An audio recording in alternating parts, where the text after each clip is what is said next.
Alors, au Portugal, on prend des risques.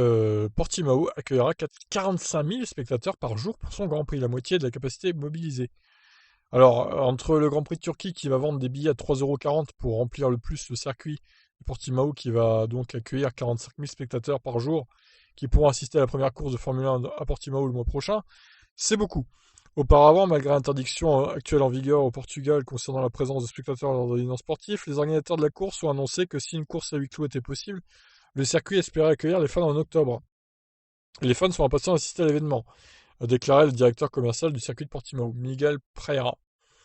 Il y a un total de 90 000 places en tribune autour de notre circuit, mais avec l'autorisation express de notre gouvernement, nous utiliserons 50% de ses capacités par jour, a-t-il ajouté. Preya a expliqué que les spectateurs seront soumis à des contrôles de température et au port du masque à l'entrée du circuit, mais que les masques pourront être retirés dans les gradins une fois la distanciation sociale établie. D'accord, bon. Pourquoi pas. Bon, après, c'est leur problème à eux, hein, c'est le Portugal qui prend des risques. Bon. Nous, on n'a pas eu de Grand Prix en France cette année, donc au final, on s'en fout, mais voilà, je pense que le Portugal veut créer l'événement pour son premier Grand Prix en Formule 1 depuis des années et des années.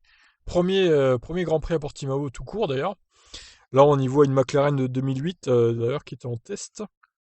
À moins que c'était une McLaren de 2009. J'arrive pas trop à voir pour le coup. Moi, je sais pas trop. Bref, en tout cas, c'est une voiture aux couleurs des McLaren. Mais on verra bien ce que ça donne, ce circuit, cette piste.